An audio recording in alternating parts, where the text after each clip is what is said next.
Rich people of Reddit, how did you make all your money and become rich? Any advice? Top 5 best answers.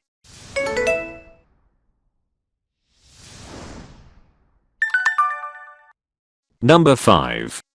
A. I chose not to have children. B. Invested in real estate using other people's money. Let me explain. By paying interest. Basically I went to investors and said, I need $25,000 to use as down payment on our $80 to $100 K house, so I'll give you 7% on your money while I sit on it for 3 years or so. I took their money and purchased a house. Mortgage/EXP about $550 a month. Investor payout $145 a month. Rent house for $1,000. Pay $700. Profit $300 a month. Then, a few years later, flipped house for $175,000. The rental income pretty much covers the cost of any issues with the house, and at sale, I take my $75,000 to $90,000 profit, pay the $25,000 back to investor and made $50,000 to $65,000 profit. Did this as 5 houses. You can adjust the numbers to whatever market you are in. Right now, there is still a ton of value in buying shitholes, fixing them up, renting them for a year or 2 and then selling. You missed out on large profits, but that doesn't mean it's not still possible. You just need to be a salesperson and find people where $25,000 or $50,000 is no big deal, and they would rather park it in your company and earn 7% than in a CD earning 1%. You can also create a fund where you get 10 people together to invest a large pile of cash which you use for renting and flipping to make money for them, and you take a cut for doing the work. Real estate will always be one of the safest investments you can make. While yes, you could do a bad deal and lose some money, over the long haul, the more deals you do, you will come out ahead, especially if you wait and rent when it's a buyer's market, then pick up new properties, then when it's a seller's market you flip them.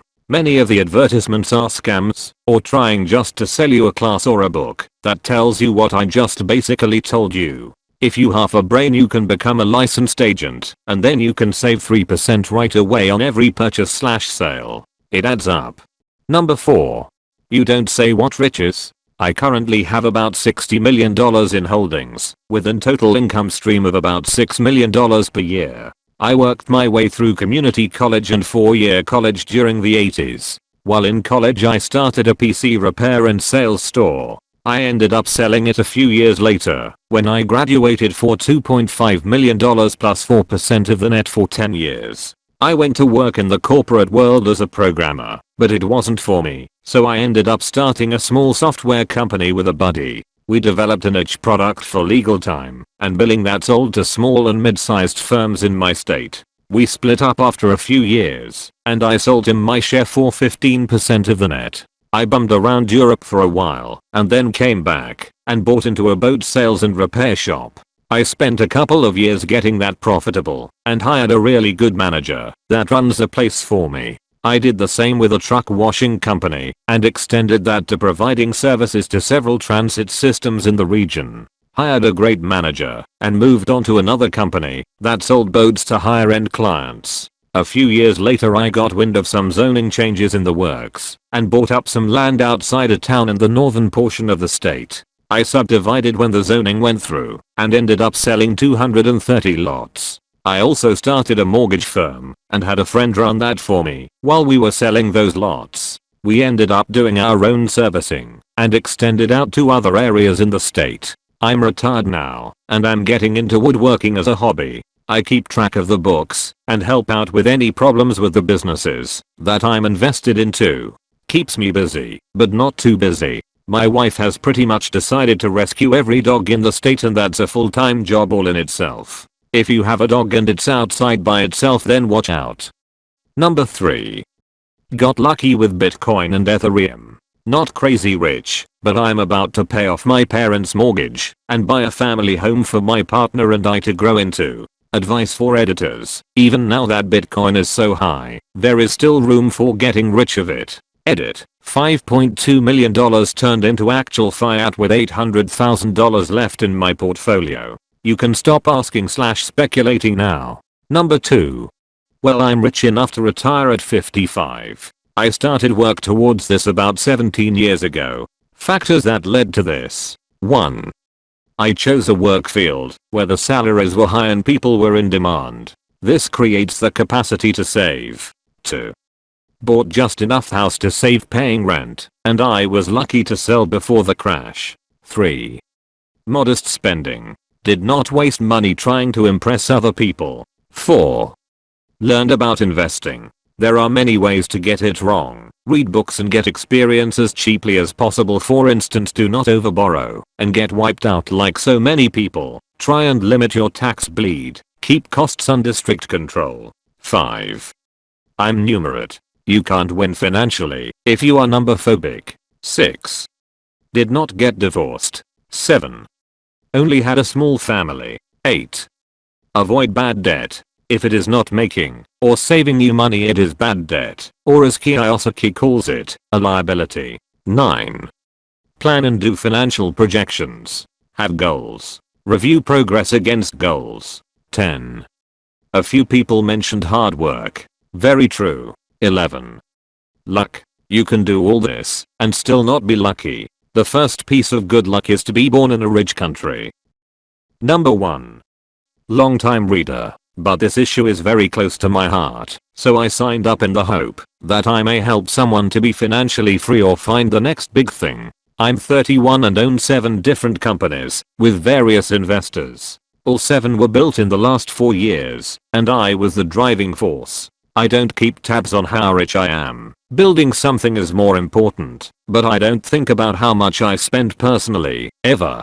That does not mean I buy heaps of consumer crap and try to look rich. It just means I buy what makes me happy. I have a wife and a child and they spend whatever they want on what makes them happy. I know lots of extremely rich people who are worth between 10 million to over 3 billion, and not one of them tries to look rich. You are much more likely to get rich if you are passionate about anything other than being rich, so find your passion. This is how I worked mine out. When I was 15, I realized that after a while, most people don't like what they do as a job. After 20 years of doing it, I realized that if I had a choice of either going to work or looking after a sick family member, I would choose the family member. I also realized that if I was going to sell the best part of my life, I would sell it for the most money I could get. If you were paid $50,000 per for 40 years of work, between the ages of 20 and 60, you would have sold the best hours and years of your life for the paltry sum of $2 million,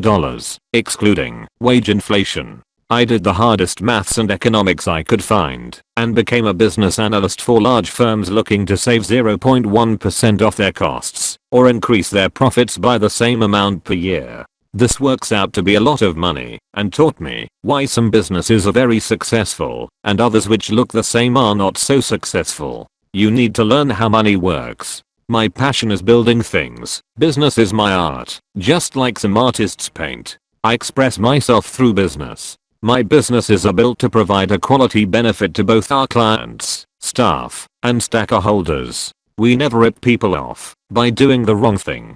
This is my passion. The basics. The most important part about being financially free is understanding how money works. 1.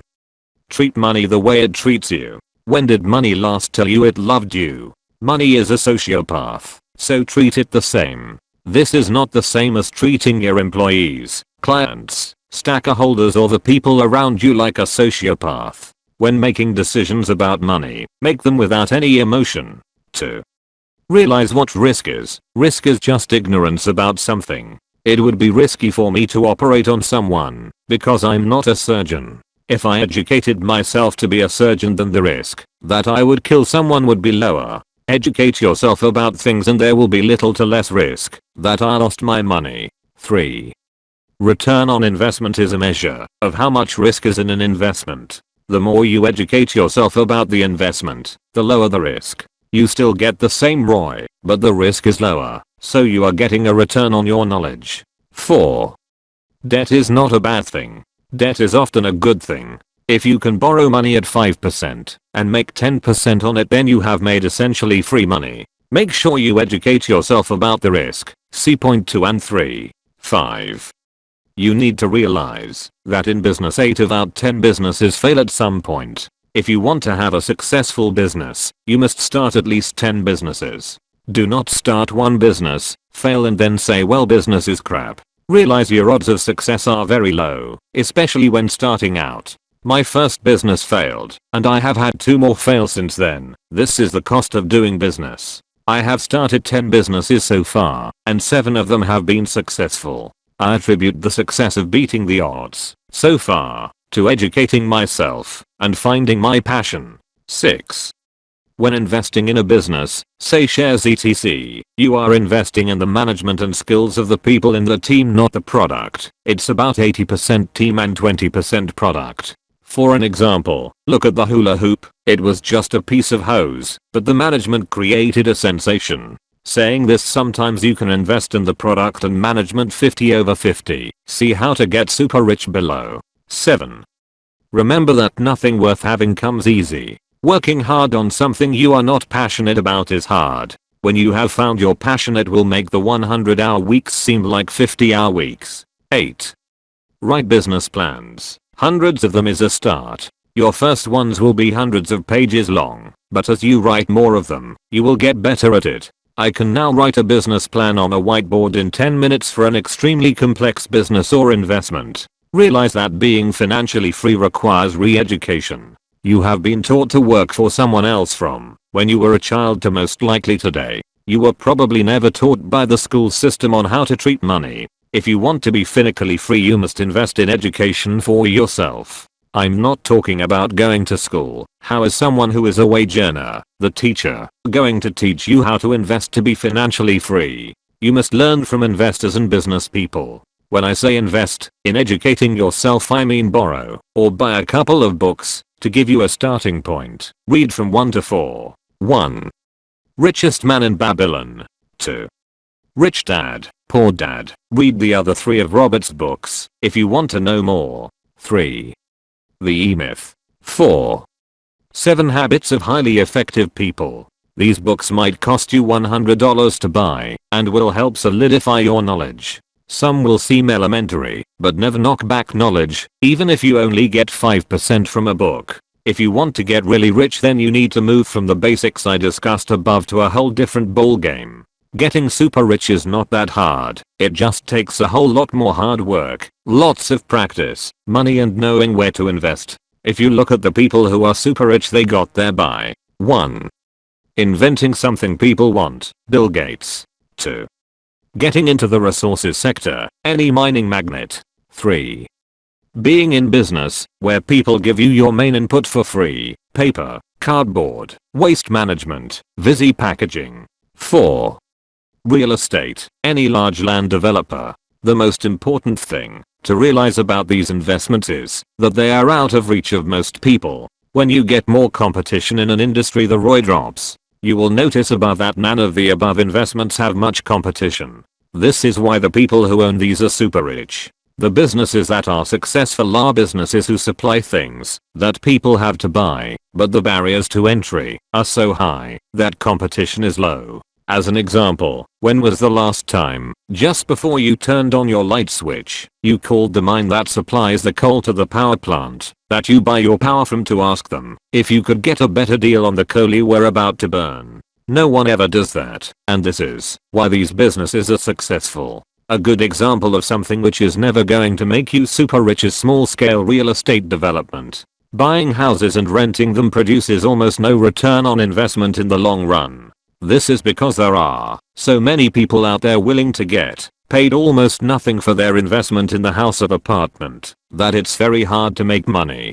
I know some people will disagree, and some people have already posted about how much they have made doing this, but I'm not talking about ROIs near the risk-free rate. I'm talking about real investment returns of 15% and above per annum, and these returns are not on paper. Capital growth. When you want to move to getting super rich, you often don't need all of the money to make it happen. You need a proven track record in business and investment, and a very good investment opportunity that falls within the 4 above investment areas.